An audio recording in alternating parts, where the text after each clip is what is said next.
Bonjour, ici Sébastien pour Ciné Techno et aujourd'hui, je vais vous parler du film d'animation Les Bagnoles 3 en combo Blu-ray DVD.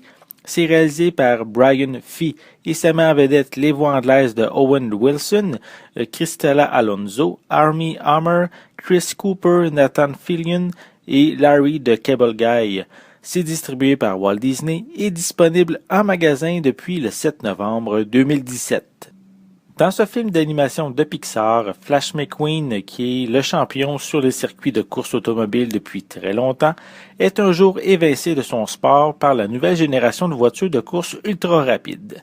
Refusant d'abandonner, il décide de s'associer avec la jeune entraîneur Cruz Ramirez, qui utilise les nouvelles technologies pour former ses poulains. Flash McQueen comprend bien vite qu'il n'y aura aucune machine qui pourra être aussi efficace pour s'exercer qu'une vraie piste de course. Il prendra donc la route avec son entraîneur pour se perfectionner et tenter de vaincre son plus grand adversaire, le jeune et arrogant Jackson Storm. On ne peut pas dire que Pixar a très peu d'erreurs dans son parcours, mais le deuxième volet de la franchise Les Bagnoles fait partie des exceptions en s'éloignant beaucoup trop des éléments qui ont fait le succès du premier film. Pour conclure la trilogie, le studio d'animation a décidé de revenir à la base pour faire briller de nouveau la voiture rouge arborant le numéro 95. Avec comme sujet central le vieillissement et le départ pour la retraite, l'ensemble de l'intrigue mise beaucoup sur la nostalgie. Premièrement avec Flash McQueen qui se fait rappeler que ses bonnes années sont derrière lui, mais surtout avec le retour de Doc Hudson, mentor du héros, sous forme de flashback lors de nombreuses scènes.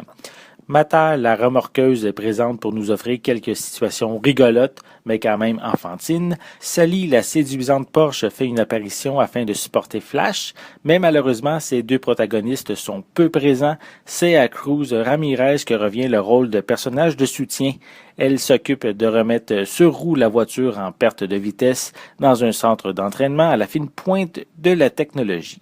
Son importance va s'accroître même jusqu'à se confier sur ses rêves qu'elle n'a jamais pu réaliser.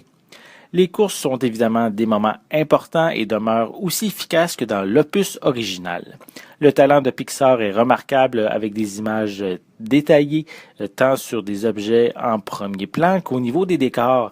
La fluidité des mouvements que le studio réussit à reproduire est vraiment stupéfiante. C'est pour cette raison que je vous recommande au minimum de regarder le film en haute définition afin d'offrir un spectacle à vos yeux.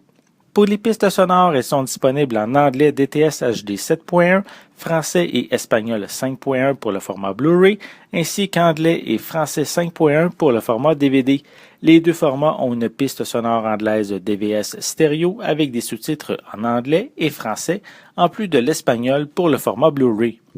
Pour les suppléments, on retrouve sur le premier disque Blu-ray le court-métrage Lou qui raconte l'histoire d'un jeune garçon qui est dans la cour d'école et dont les objets perdus prennent vie. On a Miss Fritters Racing School qui est ici un autre mini-film amusant avec les personnages du film. On a Ready for the Race qui ici c'est le pilote de voiture William Byron qui parle de sa passion pour la course et sa vie de conducteur professionnel. On a un aperçu du personnage de Cruz Ramirez, ainsi qu'un commentaire audio avec le réalisateur et différents membres de la production. Sur le second disque Blu-ray, on retrouve un behind the scene en 5 parties. La première est sur l'histoire et les défis de faire une suite. La seconde offre un aperçu de la scène de course de Thunder Hollow. Le troisième est à propos des joies du film. La quatrième est sur l'origine des courses de voitures afin d'aider la production à faire un meilleur film. Et la cinquième concerne les logos et les marques imaginaires du film. On poursuit avec une vue d'ensemble des différents lieux du long-métrage. Il y a également une séquence avec les membres de la production qui discutent de leur première voiture.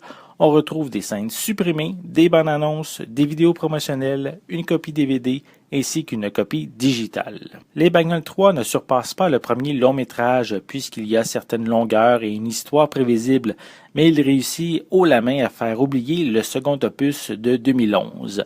Le récit offre une belle conclusion au personnage de Flash McQueen, mais je ne serais pas surpris que cet univers soit encore exploité avec les nouveaux personnages introduits.